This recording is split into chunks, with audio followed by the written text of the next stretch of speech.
닥쳐! 네가 감히 우리 엄마한테 손을 대? 지금 당장 무릎 꿇고 사과해. 안 그러면 오늘 이 집에서 못 나갈 줄 알아. 소위 사랑이라는 것 때문에 나는 시댁의 혼수 부족 타령을 견뎌냈다. 그들은 입버릇처럼 서울 강남의 전세 아파트는 남자가 해오는 거니 여자가 채워야 할 몫이 있다며 내가 해온 혼수는 그 전세금의 이자 푼돈도 안 된다고 비아냥거렸다. 하지만 신혼 이튿날 시어머니는 기강을 잡겠다며 자작극을 벌였고 소위 엘리트라는 내 남편은 앞뒤 사정도 확인하지 않은 채 내 뺨을 올려붙이며 소리쳤다. 감히 어머니를 째려봐.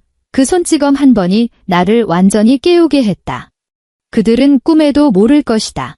그들이 그토록 자랑스러워하며 친척들에게 떠벌리는 그 강남 아파트가 사실은 내 아버지 명의의 자산이며 그들은 그저 혼약이라는 명분 아래 잠시 얹어 사는 외부인일 뿐이라는 사실을 말이다.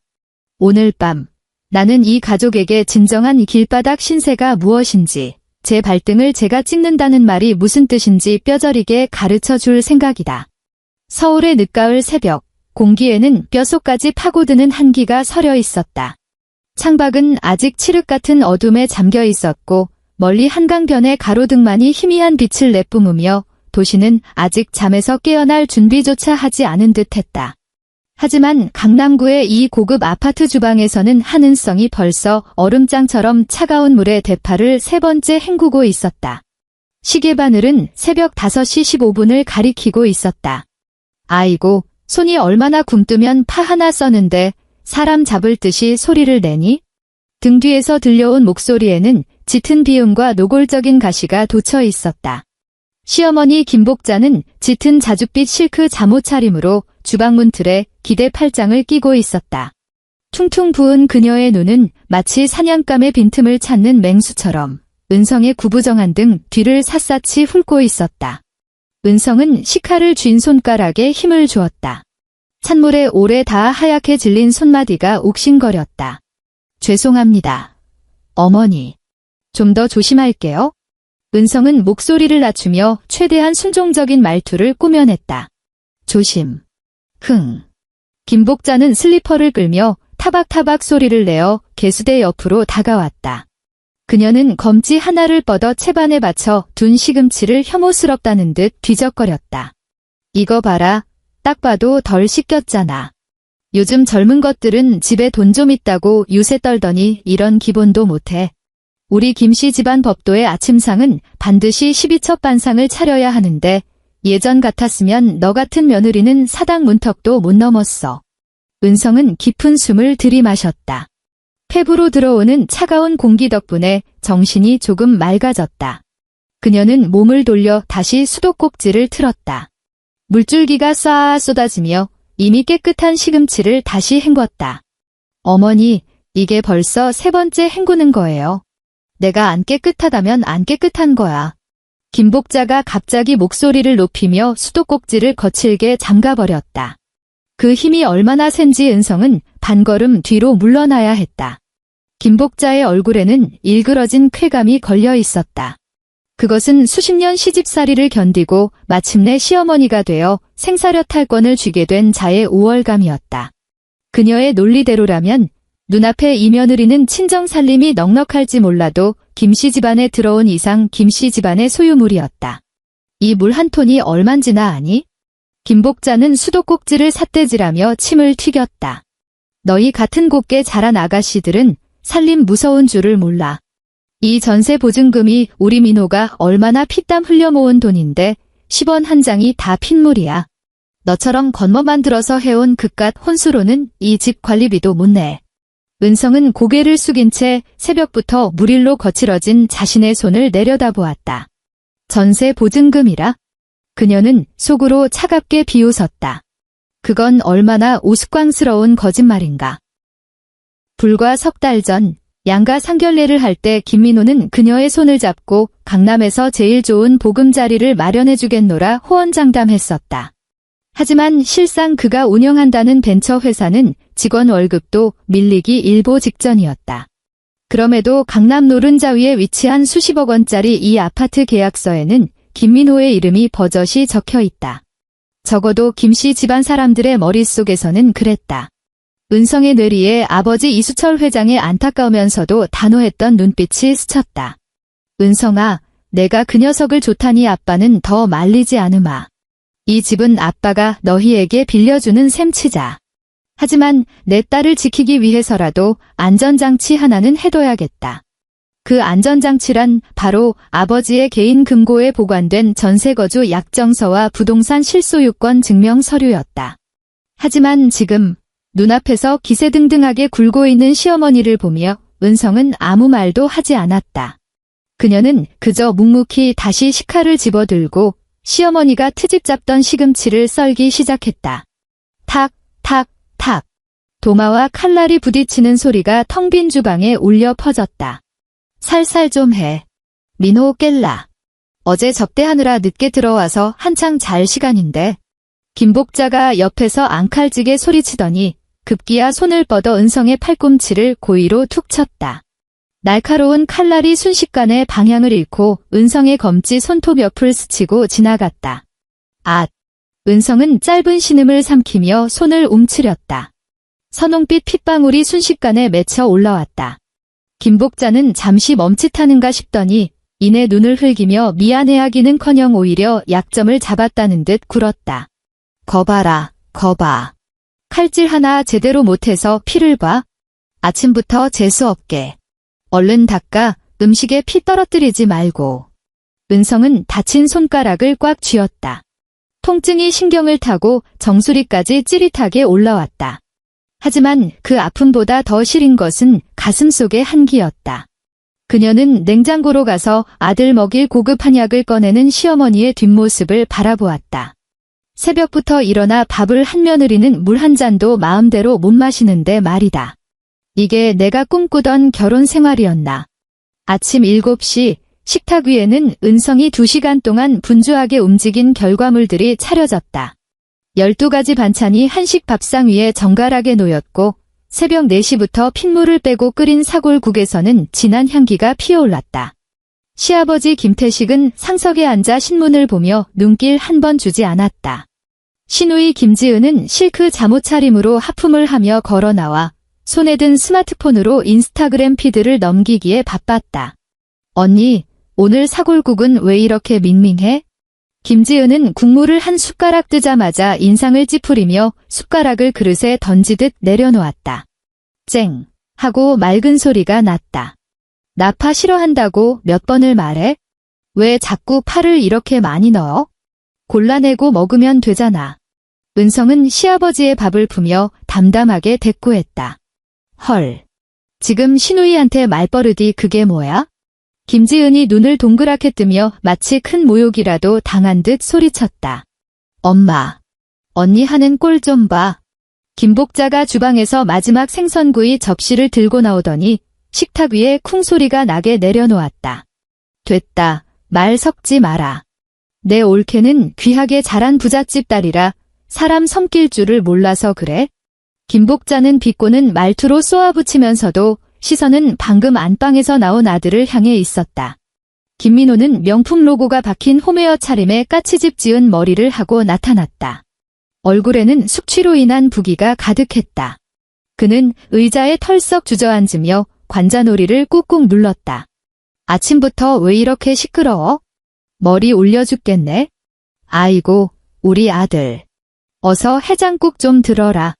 김복자는 즉시 표정을 바꾸더니 곰살맞게 국을 한 그릇 텄다. 하지만 그 국을 아들에게 직접 주지 않고 은성을 향해 고갯짓을 했다. 뭐 하고 서 있어? 남편한테 가져다 드리지 않고. 눈치라곤 없는 것. 은성은 행주를 내려놓고 다가가 김이 모락모락 나는 뜨거운 해장국 그릇을 받아들었다. 도자기 그릇의 열기가 손끝으로 전해져 뜨끔할 정도였다. 그녀는 조심스럽게 그릇을 들고 식탁 모서리를 돌아 김민호 앞에 놓으려 했다. 그때였다.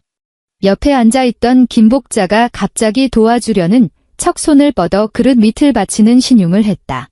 조심해라, 뜨거우니. 김복자의 목소리는 자애롭게 들렸지만 은성은 분명히 보았다. 시어머니의 입꼬리가 기괴하게 비틀려 올라가는 것을.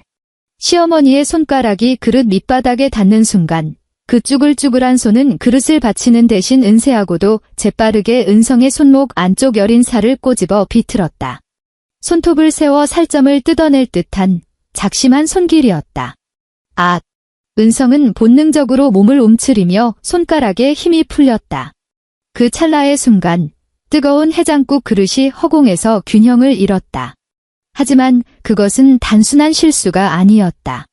그릇이 손에서 떠나는 0.1초의 순간 김복자는 그릇을 잡으려 하지 않고 오히려 뒤로 과장되게 넘어지며 바닥에 주저앉았다. 와장창.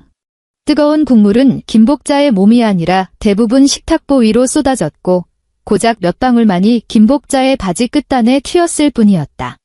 그러나 다음 순간 아파트가 떠나갈 듯한 비명이 터져나왔다. 아이고, 내 손, 내 다리. 뜨거워 죽겠네. 사람 살려. 김복자는 바닥에 주저앉아 허벅지를 미친 듯이 두드렸다. 마치 염산이라도 뒤집어 쓴 사람 같았다. 그녀는 고개를 들어 고통과 배신감이 뒤섞인 표정을 지어 보이며 떨리는 손가락으로 은성을 가리켰다.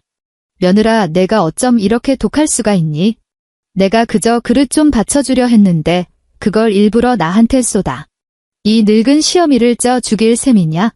으이구, 내 팔자야. 며느리 잘못 들여서 제명에 못 죽지.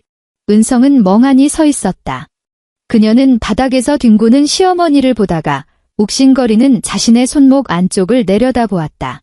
거기에는 시퍼런 손톱 자국이 선명하게 남아 있었다. 이건 연기다. 엄마. 폭발할 듯한 고함이 은성의 충격을 깨뜨렸다. 김민호가 의자를 박차고 튀어올랐다. 의자가 바닥을 긁으며 찢어지는 소음을 냈다.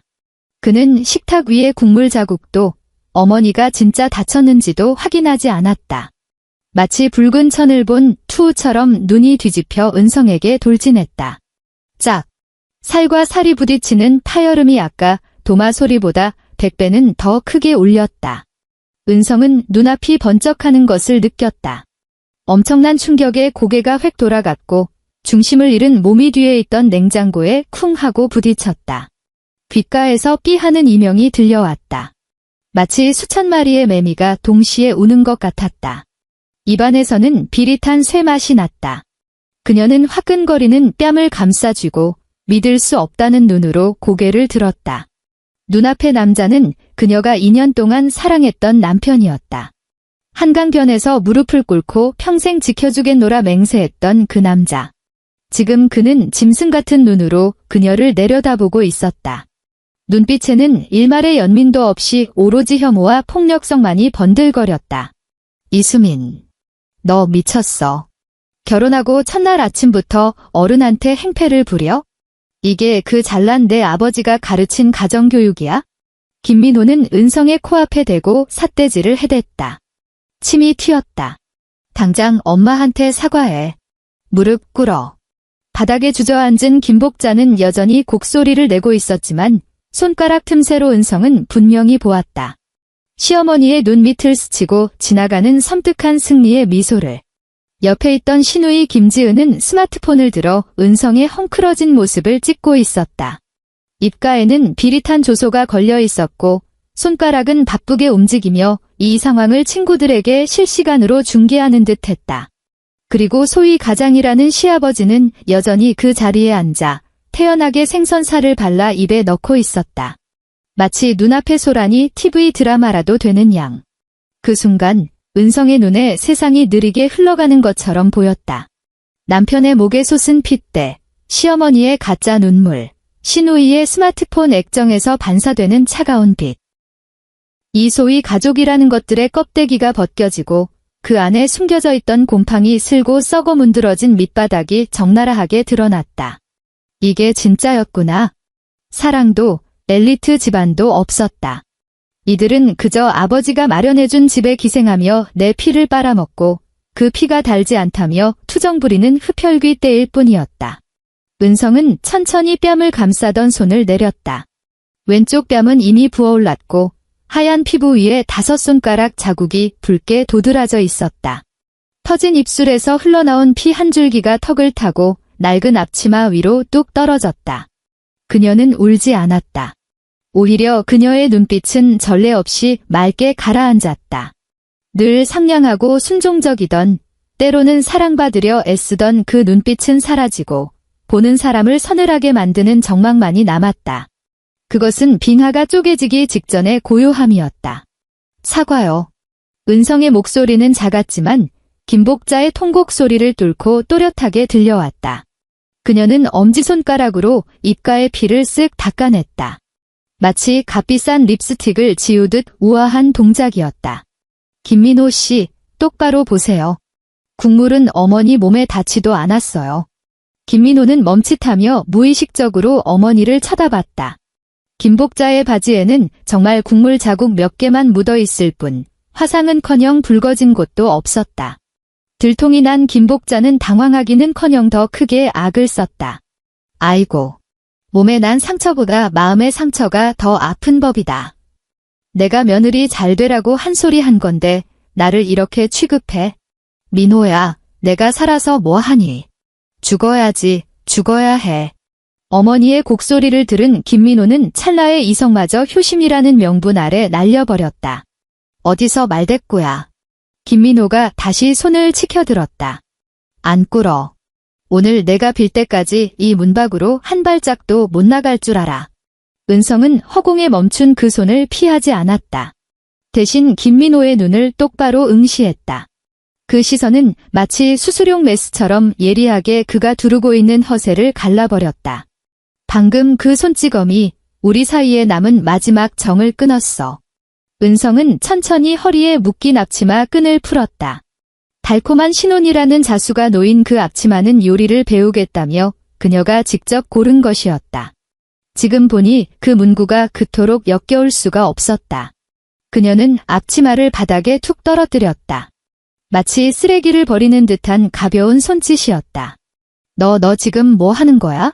갑작스러운 그녀의 냉랭한 태도에 김민호는 기가 질려 버벅거렸다. 은성은 대꾸하지 않았다. 그녀는 몸을 돌려 현관을 향해 성큼성큼 걸어갔다. 어디일까? 거기 안 서. 등 뒤에서 김민호가 고래고래 소리를 질렀다. 이수민. 배짱 좋네. 나가서 잘 먹고 잘 사나 보자. 우리 김씨 집안의 며느리 자리가 아쉬운 줄 알아? 나처럼 광화문 대기업 다니는 엘리트가 너 같은 여자 하나 못 구할까봐? 너 없으면 내가 못 살 줄 알고? 은성은 현관문 손잡이를 잡고 멈춰섰다. 금속의 차가운 감촉이 현실을 자각하게 했다. 그녀는 뒤도 돌아보지 않고 허공을 향해 나직이 뱉었다. 김민호, 지금 그 말 똑똑히 기억해둬. 나중에 내 바짓가랑이 잡고 빌어도 2번 다시 이 문턱 못 넘을 테니까. 쾅. 육중한 방화문이 닫히며 거짓과 폭력, 악취로 가득 찬 그 집을 등 뒤로 완벽하게 차단했다. 복도는 텅 비어 있었고 센서 등이 팟팟하고 켜졌다. 은성은 문에 기대어 스르르 주저앉았다. 울음은 나오지 않았다. 그저 추웠다. 가을 날씨 때문이 아니라 인간이라는 존재의 밑바닥을 보았다는 서늘함 때문이었다. 그녀는 주머니에서 휴대폰을 꺼냈다. 화면에는 아버지의 부재중 전화가 와 있었다. 10분 전이었다. 아마 딸이 시집가서 첫 아침을 잘 맞았는지 궁금해서 하신 전화였으리라. 은성은 떨리는 손가락으로 통화 버튼을 눌렀다. 신호가 한 번 가기도 전에 달칵 하고 연결되었다. 은성아. 이른 시간인데 무슨 일이냐? 잠자리는 편했고? 수화기 너머로 들려오는 아버지의 목소리는 따뜻하고 중후했다. 딸을 향한 조심스러운 걱정이 묻어 있었다. 꾹꾹 눌러왔던 눈물이 그제야 왈칵 쏟아질 것 같았다. 하지만 은성은 입술을 피가 나도록 깨물며 울음을 삼켰다. 그녀는 깊게 숨을 한 번 들이마시고 자신조차 낯설 만큼 차갑고 건조한 목소리로 말했다. 아빠, 나 집에 갈래. 그리고 그 서류 준비해줘. 강남 테헤란로 JH 인베스트먼트의 최상층 대표이사실. 공기는 숨이 막힐 듯 무거웠다. 이수철 회장은 소파에 앉은 딸을 바라보며 가슴이 찢어지는 듯한 고통을 느꼈다. 은성의 왼쪽 뺨은 얼음찜질을 했는데도 시퍼런 멍이 들어 부어올라 있었고 입가에 딱지는 하얀 얼굴 위에서 유독 도드라져 보였다. 이런 짐승만도 못한 놈들. 이수철이 책상을 내리치자 억대 호가라는 원목 책상이 굉음을 내며 흔들렸고 위에 놓인 찻잔이 달그락거렸다. 내가 미쳤지. 그 결혼을 허락하는 게 아니었어. 그저 놈이 성실해 보이고 집안은 좀 기울었어도 너만 아껴주면 된다고 생각했는데 그게 다 가면이었다니. 흡혈귀 소굴에 내 딸을 밀어넣었어. 은성은 얼음주머니를 내려놓았다. 상처투성이지만 눈빛만은 그 어느 때보다 단단했다. 아빠, 화내봤자 소용없어. 은성은 가방에서 반지 하나를 꺼냈다. 결혼할 때 김민호가 3달치 월급을 털었다며 생색내던 반지였다. 사실은 종로 귀금속 상가 구석에서 산 재고 떨이 상품이라는 걸 나중에 알게 되었지만 그녀는 반지를 탁자 위에 올려놓았다. 딱 하고 경쾌한 소리가 났다. 그 사람들 먹은 거 다 토해내게 만들 거야? 이자까지 쳐서 뼈까지 발라낼 거야. 은성의 목소리는 소름 끼치도록 차분했다. 그녀는 가방에서 미리 챙겨둔 서류 봉투를 꺼내 아버지 앞으로 밀었다. 그것은 결혼 전 만약을 대비해 복사해둔 부동산 전세 사용대차 계약서와 김민호가 잡힐 서명한 주택 소유권 포기 각서였다. 계약서에는 명조체로 또렷하게 적혀 있었다.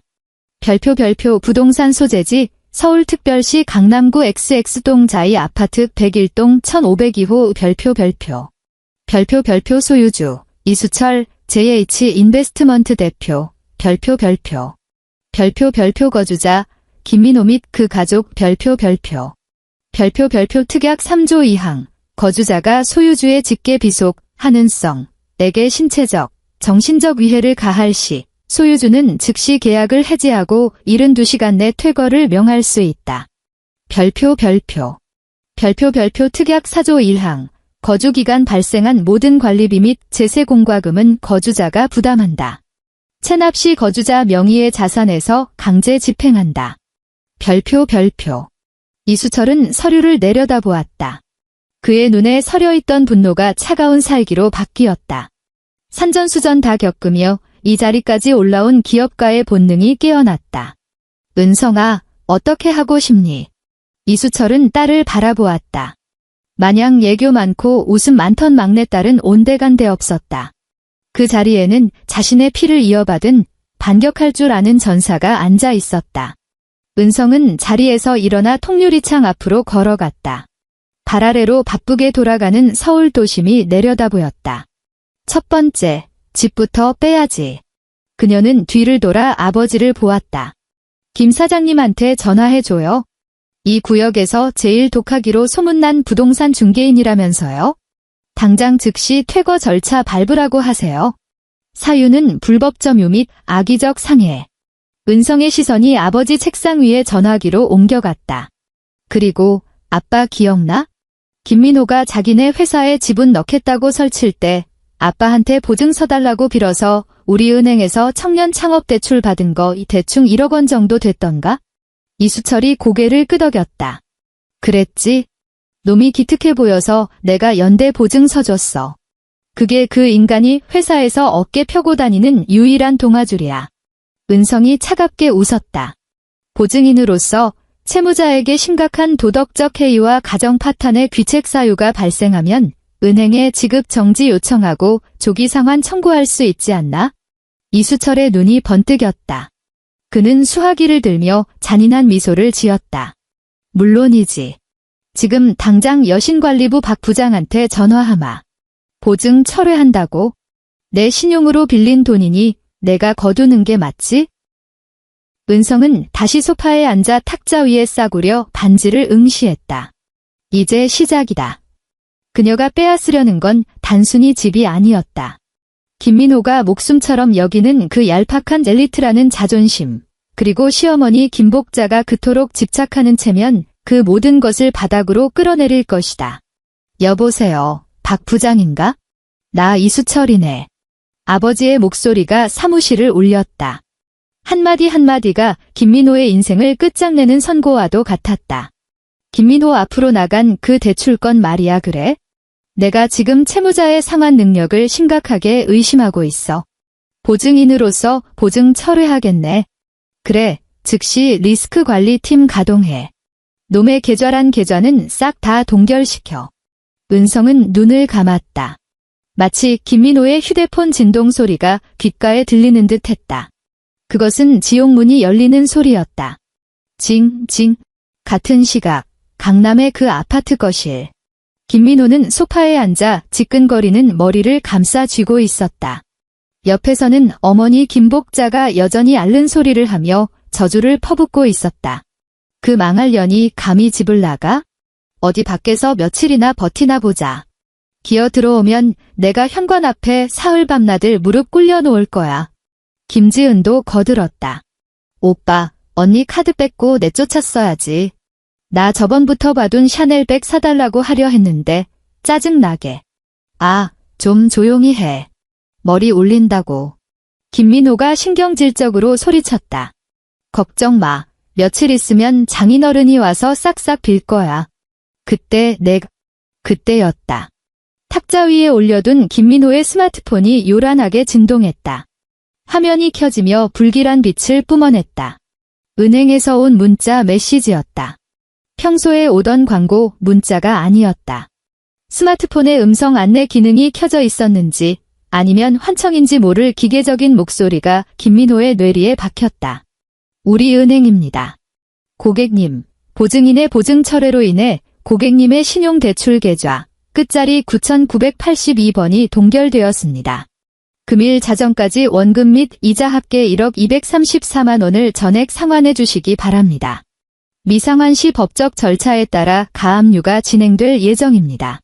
김민호의 손이 덜덜 떨렸다. 휴대폰이 손에서 미끄러져 바닥에 툭 떨어졌다. 이게 무슨... 그가 상황을 파악하기도 전에 현관 벨소리가 울렸다. 딩동 딩동 딩동. 손님이 왔을 때의 예에 바른 벨소리가 아니었다. 빚쟁이가 들이닥친 듯 다급하고 거친 마치 목숨을 옥죄어 오는 듯한 소리였다. 딩동, 딩동, 딩동. 누구야? 아침부터. 김복자가 짜증스럽게 몸을 일으켰다. 그녀는 투덜거리며 현관으로 향했다. 그년이 잘못했다고 빌러왔나? 그럴 줄 알았지. 그녀가 거칠게 현관문을 열어젖혔다. 하지만 문 밖에 서 있는 것은 울며 매달리는 며느리가 아니었다. 검은 양복을 입은 표정 없는 건장한 남자 3명이 버티고 서 있었다. 가장 앞에 선 남자의 손에는 붉은색 서류철이 들려 있었다. 그것은 대한민국 법원 집행관들이 들고 다니는 불길함의 상징이었다. 여기가 김민호 씨 댁 맞습니까? 남자의 목소리는 기계처럼 차가웠고 사무적인 냉정함만이 감돌았다. 김복자는 멍하니 입을 벌렸다. 당신들 누구시오? 남자는 대답 대신 김복자의 어깨 너머로 시선을 던졌다. 거실 소파에 넋을 놓고 앉아있는 김민호를 확인한 그는 손에 든 서류를 들어 보였다. 서울중앙지방법원 집행관입니다. 주택 소유주 이수철 씨의 신청에 따라 거주자의 사용대차 계약 위반 및 가정폭력 혐의가 인정되어 부동산 인도 명령을 집행하러 왔습니다. 남자는 잠시 말을 멈추더니 주머니에서 붉은색 테이프 뭉치를 꺼냈다. 그것은 한국 사람들이 가장 공포스러워하는 물건, 가문의 몰락을 의미하는 일명 빨간 딱지였다. 3일 내로 퇴거하십시오. 그렇지 않으면 강제 집행 절차에 들어갑니다. 김복자는 눈앞이 캄캄해지며 다리에 힘이 풀렸다. 이번에는 연기가 아니라 정말로 바닥에 주저앉고 말았다. 무모. 이 집이 우리 민호 집이 아니라고? 소파에 앉아있던 김민호는 집행관의 손에 들린 그 붉은 스티커를 보며 온몸에 피가 굳는 듯한 한기를 느꼈다. 그는 떨리는 손으로 바닥에 떨어진 휴대폰을 다시 집어들었다. 액정 화면에 새로운 메시지 알림이 떠올랐다.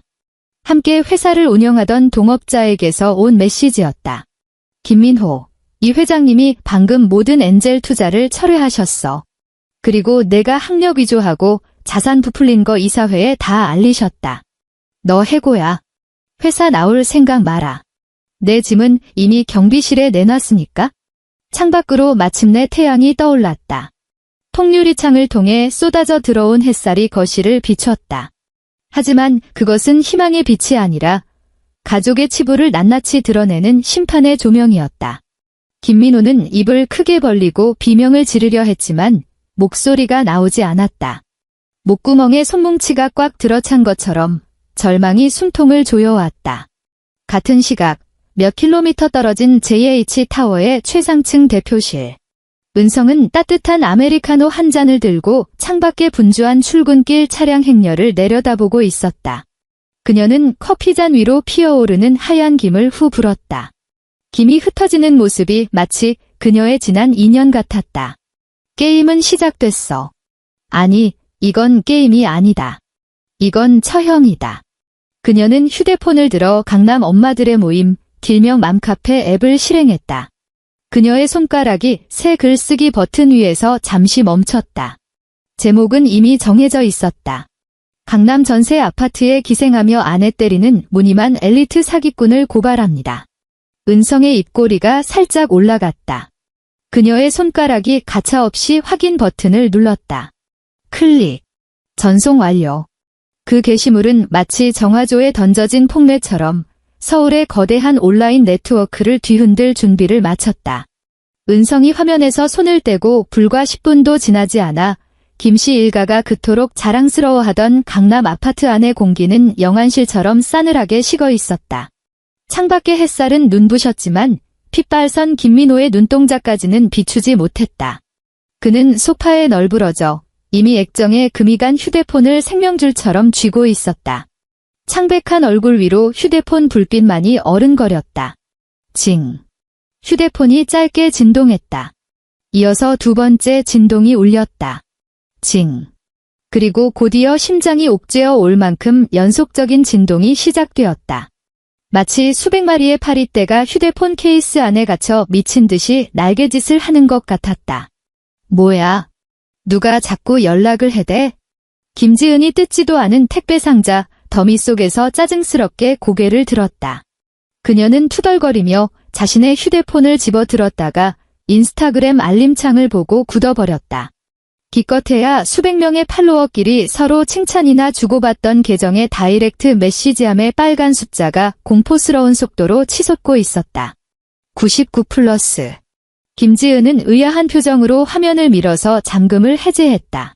첫 번째 메시지를 확인한 그녀의 손가락이 허공에서 멈췄다. 오빠가 부잣집 딸 물어서 기생하는 셔터맨이라며? 내가 올린 그 에르메스도 올케 언니 돈 훔쳐서 산 거니? 김지은의 동공이 급격하게 수축했다. 호흡이 가빠졌다. 그녀는 떨리는 손으로 두 번째 메시지를 열었다. 온 가족이 거머리네. 어떻게 낯짝 들고 사냐? 나가 죽어라. 이게 뭐야? 김지은의 목소리가 찢어질 듯 날카롭게 변했다. 그녀가 벌떡 일어나는 바람에 무릎이 탁자에 부딪혔고 위에 놓여있던 크리스탈 재떨이가 흔들렸다. 오빠.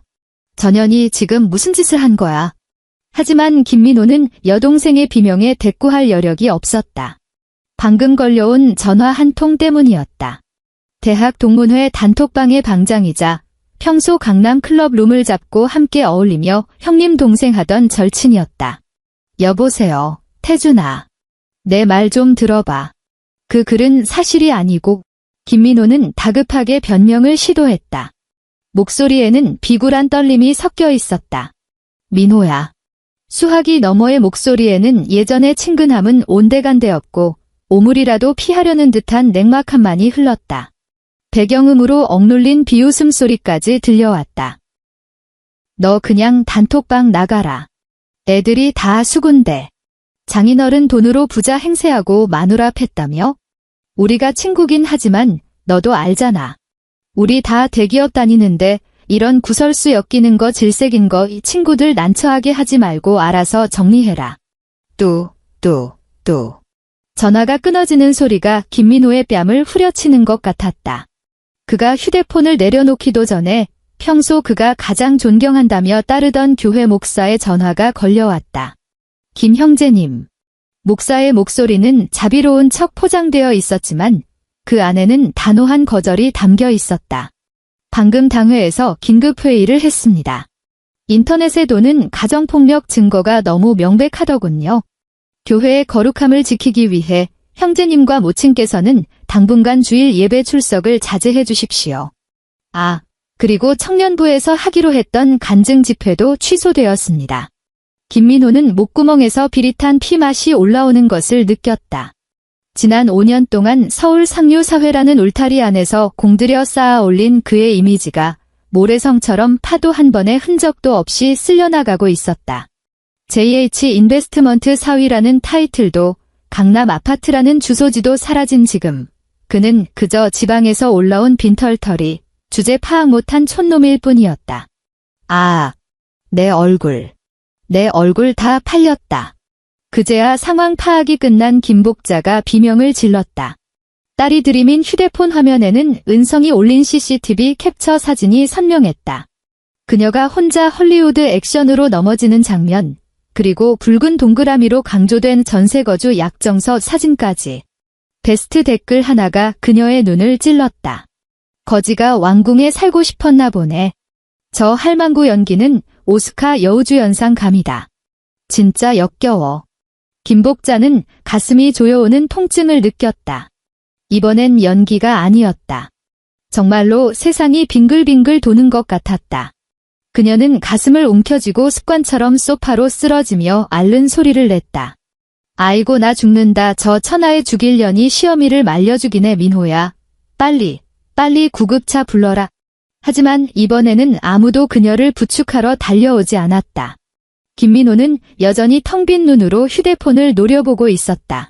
시아버지 김태식은 베란다 문 앞에 쭈그리고 앉아 줄담배만 피워댔다. 연기 속에 웅크린 그의 등은 평소 빳빳하게 세우던 가장의 위엄은 찾아볼 수 없는 패배한 수컷의 모습이었다. 그만 좀 해. 김민호가 갑자기 짐승 같은 고함을 토해냈다. 그가 손에 쥐고 있던 휴대폰을 벽을 향해 힘껏 집어던졌다. 고가의 최신형 스마트폰이 박살나며 파편이 김복자의 발치로 튀었다. 엄마. 이게 다 엄마 때문이야. 엄마가 무슨 얼어 죽을 기강을 잡는다고 설치지만 않았어도. 그놈의 국그릇에 장난질만 안 쳤어도. 엄마 욕심만 아니었으면 우리가 이렇게 되진 않았어. 김민호는 소파에서 튀어올라 어머니에게 삿대질을 해댔다. 목에 솟은 핏대가 지렁이처럼 꿈틀거렸다. 이제 속이 시원해. 직장 잘리고, 집 뺏기고, 개망신당하고, 이제 만족하냐고. 김복자는 아들의 폐악질에 기가 질려 앓는 소리도 내지 못한 채 입만 벙긋거렸다. 평소 큰 소리 한 번 안 내던 자랑스러운 젤리트 아들이 지금 자신을 보는 눈빛은 증오 그 자체였다. 오빠. 어떻게 엄마한테 말을 그렇게 해? 김지은이 달려들어 김민호를 밀쳤다. 솔직히 오빠가 무능력해서 그런 거잖아. 오빠가 진짜 돈 있었으면 우리가 저 여자 눈치 봤겠어? 지금 내 인스타 테러 당해서 댓글 창도 닫았어. 이제 명품백도 못 사게 생겼는데 나야말로 오빠한테 따질 거 많거든? 닥쳐. 이 기생충 같은 년아. 김민호가 여동생을 거칠게 뿌리쳤다. 그 힘에 밀려 김지은이 잡동사니가 쌓인 구석으로 볼품없이 나뒹굴었다. 내가 입고 있는 옷, 들고 있는 가방, 다 내가 사기하니 내가 가져온 돈으로 산 거잖아. 이제 와서 나를 탓해. 식탁 위에서 아슬아슬하게 유지되던 가짜 화목은 돈과 이익이라는 가림막이 거치자마자 추악한 본색을 드러내며 붕괴했다. 서로를 헐뜯는 욕설과 김지은의 악다구니 김복자의 통곡 소리가 거실을 가득 채웠다. 바로 그때 현관 벨 소리가 다시 울렸다. 하지만 이번엔 딩동 소리가 아니었다. 누군가 문을 주먹으로 쾅쾅 두드리는 소리, 그리고 금속 도구를 이용해 문을 억지로 여는 듯한 날카로운 굉음이 들려왔다. 집안이 순식간에 쥐 죽은 듯 조용해졌다. 김태식이 담배를 비벼 끄고 떨리는 다리로 현관으로 다가가 외시경을 들여다보았다. 단 한 번의 눈맞춤으로 그의 다리가 풀려버렸다. 문 밖에는 짙은 남색 제복을 입은 남자들이 서 있었다. 법원 집행관과 함께 온 용역 직원들이었다. 그중 한 명의 손에는 붉은색 스티커 뭉치가 들려 있었다. 대한민국 모든 채무자의 악몽, 유체동산 압류 딱지였다. 문 여세요. 퇴거 명령 유예 기간은 3일이지만 채권자가 긴급 가압류를 신청했습니다. 집 안에 있는 귀중품과 가전제품에 대해 압류 집행합니다. 문 밖에서 들려오는 고함은 명확하게 고막을 때렸다. 김지은이 짧은 비명을 지르며 제 방으로 미친 듯이 뛰어들어가 아직 뜯지도 않은 명품 가방들을 이불 속에 숨기려 했다. 김복자는 텔레비전 장식장으로 기어가 새로 산 85인치 대형 TV를 온몸으로 껴안았다. 안 돼. 이건 내 거야. 우리 아들이 사준 거라고. 김복자는 미친 사람처럼 가전제품을 끌어안고 울부짖었다. 하지만 모든 것은 헛수고였다. 끼리릭. 디지털 도어록이 강제로 해제되는 소리와 함께 냉혹한 현실의 바람이 거짓으로 지어진 온실 안으로 들이닥쳤다. 붉은색 담요 스티커가 텔레비전 화면 한가운데에 냉장고 문짝에 심지어 김지은이 숨기려던 샤넬 가방 위에도 무자비하게 나붙었다. 그 붉은색은 아까 은성의 입가에 맺혔던 핏방울보다 더 선명하고 잔인하게 번들거렸다. 그날 밤은 김씨 가족에게 지옥에서의 1000년보다 길었다. 아파트의 전기는 이미 끊겨 있었다. 은성이 집을 나서는 즉시 자동 이체를 해지했고 몇 달간 밀려있던 체납 요금 때문에 한전에서 즉시 단전 조치를 취한 것이다. 넓은 거실은 칠흑 같은 어둠에 잠겼다. 창밖으로 보이는 강남의 화려한 네온 사인만이 비웃음처럼 바닥에 얼룩덜룩한 그림자를 드리웠다. 내 식구는 거실 소파에 옹기종기 모여 앉았다. 아무도 말하지 않았지만 꼬르륵거리는 배꼽시계 소리만이 정막을 깼다. 냉장고에도 압류 딱지가 붙어 있어 문을 열 수조차 없었다. 바닥 틈새에서 올라온 한기가 뼛속을 파고들었다. 보일러가 꺼진 고급 아파트 바닥은 얼음장처럼 차가웠다. 민호야. 어둠 속에서 김복자가 입을 열었다. 목소리는 갈라지고 건조했지만 일말의 요행을 바라는 끈적함이 묻어 있었다. 차라리 내가 가서 수민이한테 빌어보는 건 어떻겠니? 부부싸움은 칼로 물 베기라잖아. 내가 자존심 좀 굽히고 무릎 꿇고 싹싹 빌면 여자란 게 원래 마음이 약해서 금방 풀릴 거야. 김민호는 머리를 감싸쥐고 떡진 머리카락을 쥐어뜯었다. 그는 어둠 속에서 이를 갈았다. 으드득 소리가 났다. 인정하기 싫었지만 그게 유일한 살 길이었다. 그 여자가 아무리 독하게 굴어도 지난 2년 동안 자기를 끔찍하게 사랑했던 건 사실이니까. 내가 프로포즈할 때처럼 눈물 연기 좀 하고 매달리면 어쩌면 내일 아침에. 김민호의 목소리가 어둠을 갈랐다. 도박사의 마지막 배팅 같은 도끼가 서려 있었다. 내일 아침 일찍 우리 가족 다 같이 가요. 장인어른 회사 앞으로. 사람들 다 보는 앞에서 우리 식구가 길바닥에 무릎 꿇고 있는데 설마 모른 척하겠어? 그것은 사과가 아니었다. 도덕성을 인질로 잡은 최후의 협박이었다. 다음 날 아침 서울 하늘에는 잘게 부서지는 찬 비가 내리고 있었다. 테헤란로 JH 인베스트먼트 사옥 앞은 출근하는 직장인들로 붐볐다. 말쑥한 정장을 입은 사람들이 우산을 쓰고 바쁘게 빌딩 숲을 오갔다. 그 와중에 사옥 1층 로비 밖에는 기괴한 풍경이 펼쳐져 있었다. 네 사람이 차가운 대리석 바닥 위에 나란히 무릎을 꿇고 있었다. 김민호는 결혼식 때 입었던 예복을 입고 있었지만 일부러 넥타이는 매지 않고 셔츠 단추를 풀어 헤쳤다. 비에 젖은 머리카락이 이마에 달라붙어 처량해 보였다. 김복자는 더 가관이었다. 우산도 쓰지 않은 채 비를 맞으며 쭈글쭈글한 얼굴로 지나가는 사람들을 향해 통곡하고 있었다. 수민아. 애미가 잘못했다. 내가 죽을 죄를 지었어. 제발 얼굴 좀 보여다오. 여보. 당신 위에 있는 거 알아. 제발 나 좀 용서해줘. 내가 술김에 미쳐서 그랬어. 나 당신 없으면 못 살아. 김민호의 목소리는 쉬어 터질 듯했고 적절한 울음기까지 섞여 있었다. 그는 간간히 자신의 뺨을 세게 올려붙이기까지 했다. 짝 소리가 빗소리를 뚫고 울려 퍼지자 행인들이 힐끔거리며 휴대폰을 꺼내 촬영하기 시작했다. 이게 바로 김민호가 노린 그림이었다. 그는 장인이 이쪽 팔림을 견디지 못할 거라고, 은성이 여론에 떠밀려 나올 수밖에 없을 거라고 확신했다. 하지만 굳게 닫힌 거대한 유리문은 열릴 기미가 없었다. 로비 안쪽의 보안 요원들은 조각상처럼 서서 그들을 차갑게 응시할 뿐이었다.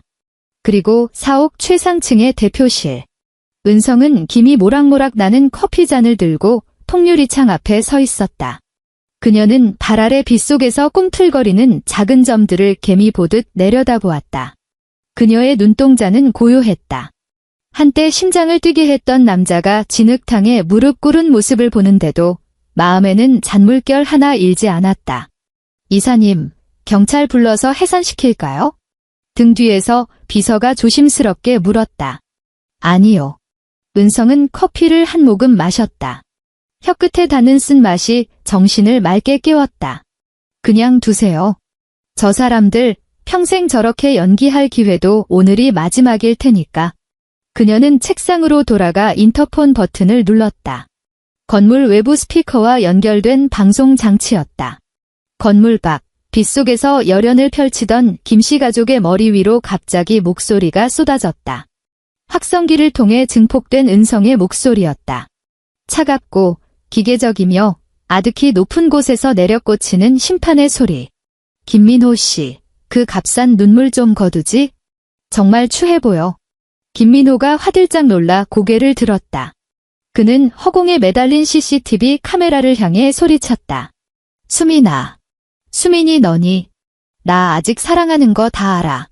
저번 일은 다 오해였어. 다시 받아주기만 하면 평생 내 종으로 살게.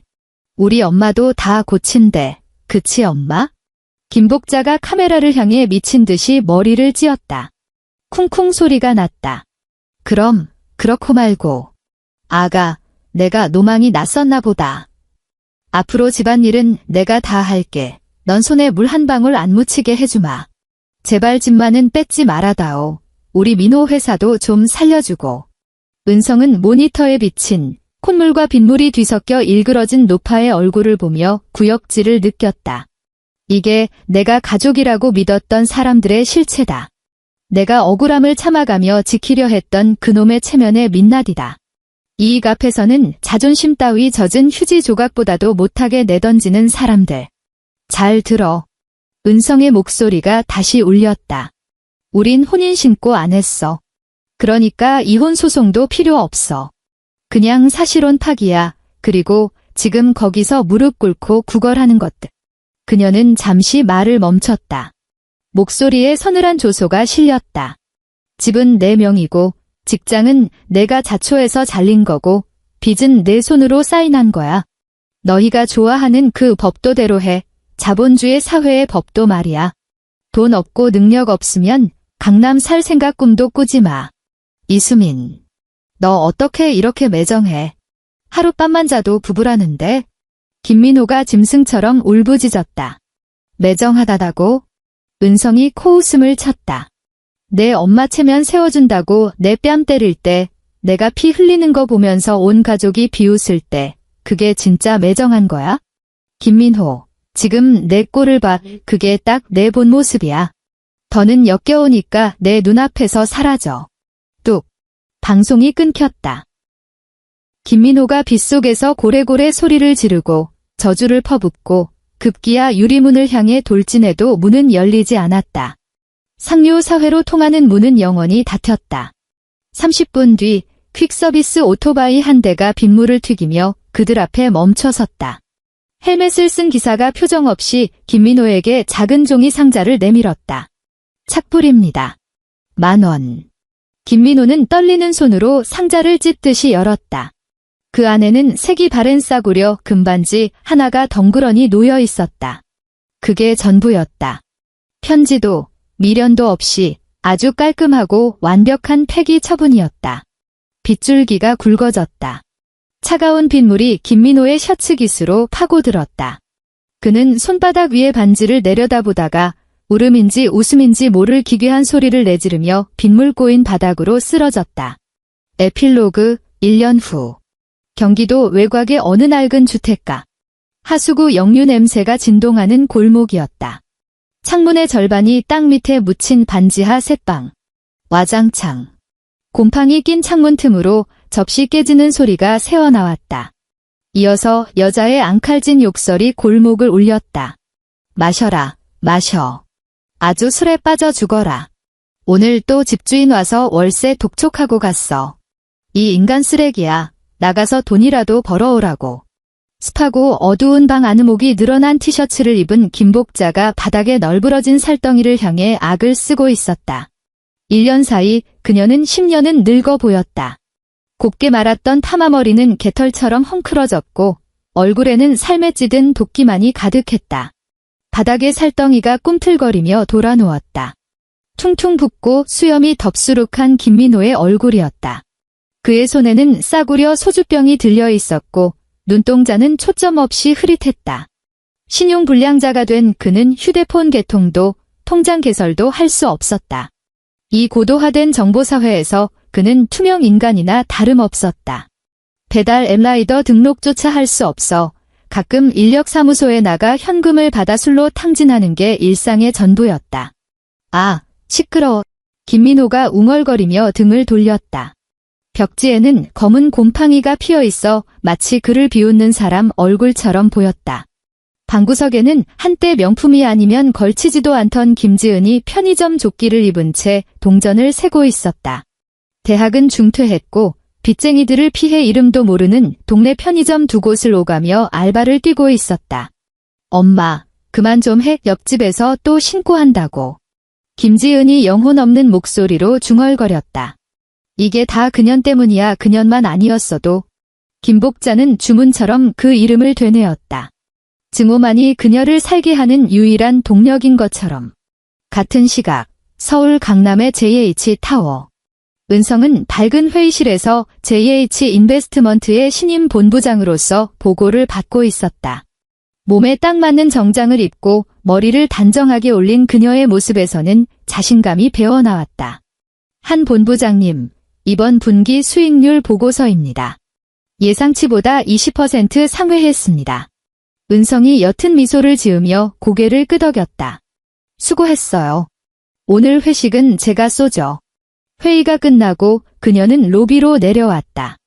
늦가을의 햇살이 그녀의 어깨 위로 따스하게 내려앉았다. 공기 중에는 퀴퀴한 곰팡내도 음식전내도 없었다.